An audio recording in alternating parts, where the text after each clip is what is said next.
Let's move on to some greener pastures. 10 Americans were freed in the prisoner swap with Venezuela. Some of these Americans also participated in the failed coup d'etat that occurred. But let's see how the media is covering it. Now to the high-stakes prisoner swap with Venezuela. 10 Americans are now back home this morning in exchange for a Venezuelan man held in the U.S. Venezuela also handing over an American fugitive as part of the deal. Our chief global affairs correspondent, Martha Raddatz, has the latest. Martha, good morning. Good morning, Whit. The negotiations were tense and tricky, releasing not only that notorious fugitive contractor who escaped in 2022, but bringing home every American held in Venezuelan jails. Overnight, 10 Americans jailed in Venezuela back on American soil. Free at last, thank God Almighty, free at last. The safe return home comes after months of secret negotiations. 38-year-old freed American businessman Savoy Wright describing the moment he called his family. I just FaceTimed them and I said, I'm on the way home back to the U.S. and I love you, and we cried. Wright, one of 6 of the 10 Americans considered wrongfully detained, including Avon Hernandez, a Los Angeles public defender who was taken into custody. Wait, what?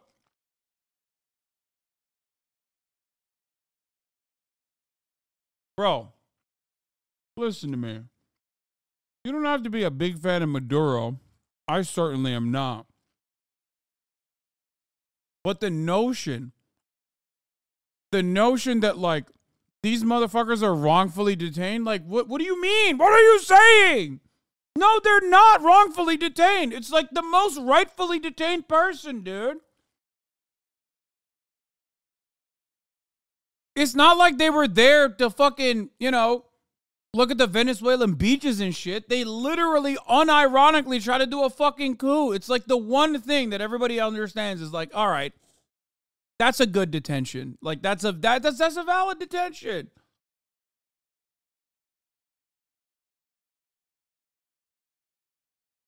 We're out here fucking jailing a dude who spied for Cuba for like his entire career, but he was like an American citizen at the age of 75.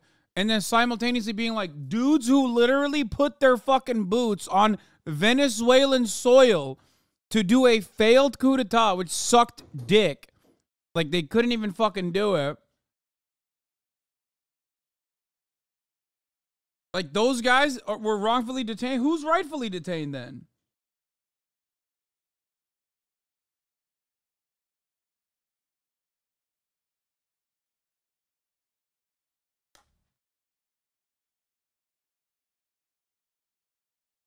Like,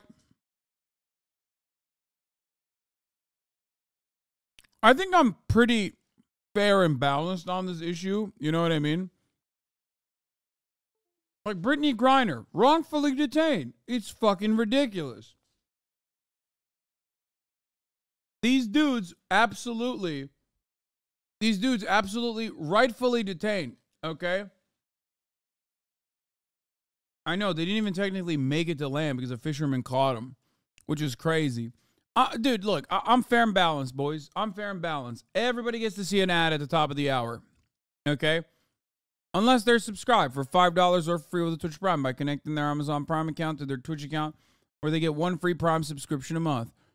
Everything outside of that, you're going to see a fucking ad, right? You're going to see it, dude.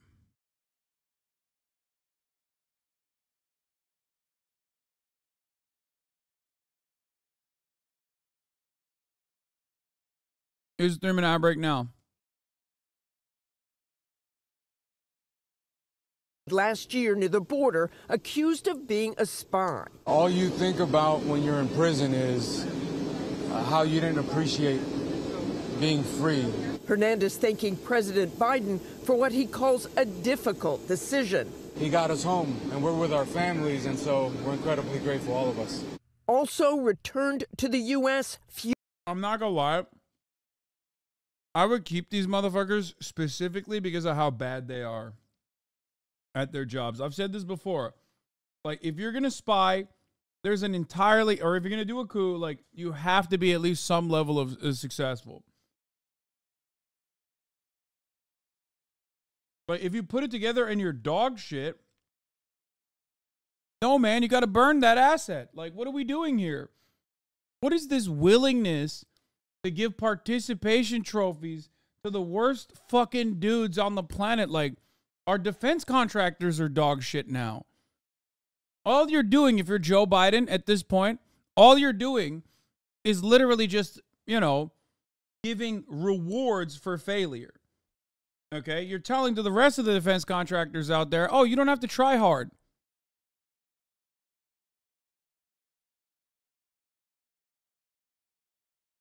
You don't have to be good. Yeah, it reminds me of Paul Whelan. Chatter's right.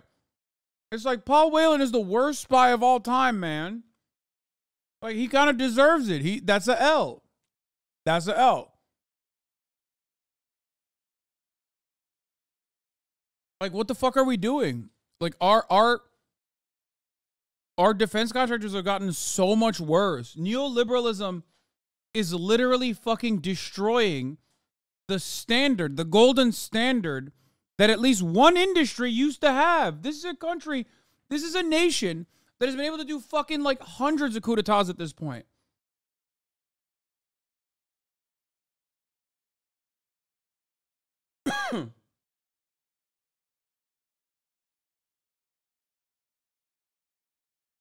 It's crazy. You literally have to, like, you have to keep them. Like, I would straight up, I'd be like, listen, dude, you know what?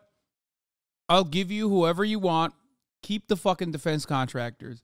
We're only going to take out, like, the, you know, commerce guys that were just simply business consultants that are CIA. I will let you keep the fucking defense contractors. Those guys sucked so bad. I don't want them. That shit is embarrassing.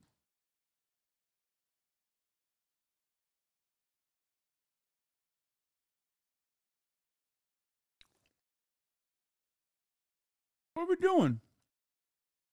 Fugitive Leonard Glenn Francis, also known as Fat Leonard, the mastermind of a $35 million bribery scheme, the largest corruption scandal in U.S. military history. In 2015, he pleaded guilty to using prostitutes, luxury travel, and cash to bribe U.S. naval officers to steer lucrative contracts to his companies.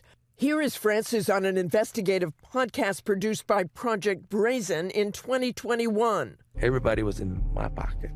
I had them in my palm. I was just rolling them around. Wait a minute.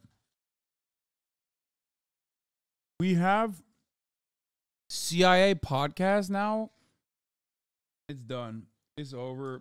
It's so jover. There is no value to anything anymore. That's crazy.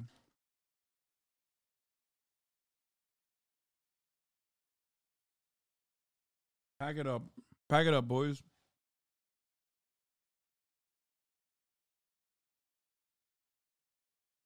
Someone in the chat brought up a really good point, saying he's not even that fat, especially when you compare him to Americans.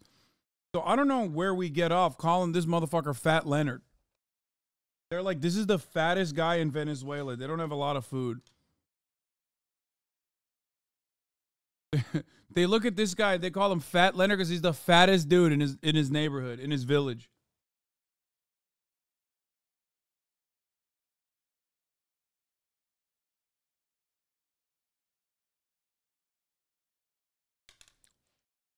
Bro, in America, this dude is Skinny Leonard. They're like, wow, Lenny, you are in such great shape. Like, surprisingly.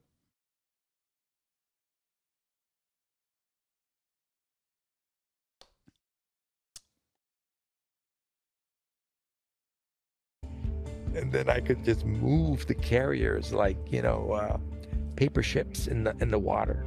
In exchange, the U.S. granting clemency to Alex Saab, a top... Like, Maduro is the fattest guy in the country. And like Fat Leonard is like around the same level of fatness. So, you know, makes you think.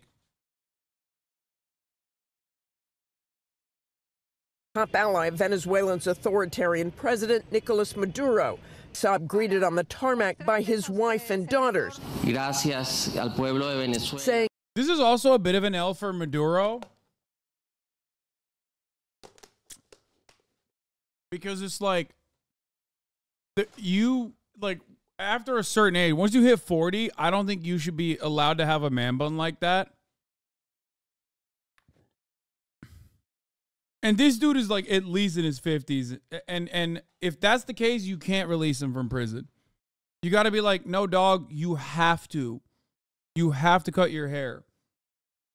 It's really embarrassing. The rest of the world is going to see this. The rest of the world is going to see me embrace you. And I can't be having you looking like you're like a tantric sex instructor in fucking Calabasas. You know what I mean? It's fucked up. It's really fucked up. I will never be able to recover from this. Every other leader is going to make fun of me, bro. Come on, bro. I got a meeting with Lula next week. He's going to bring this up. He's going to be like, don't invade Guyana. I'm sending the military over there. You fucking embrace that dude who looked like that. That's crazy. It's over. I thank the people of Venezuela. I'm proud to serve the people of Venezuela and to serve this government. Saab was arrested in 2020 on money laundering charges. Saab was later welcomed at the presidential palace there. This all comes as the Biden administration is trying to improve relations with Venezuela in hopes the country moves toward free and fair elections. Robin? That is the hope, Martha. Thank you. Hi, everyone. George Stephanopoulos.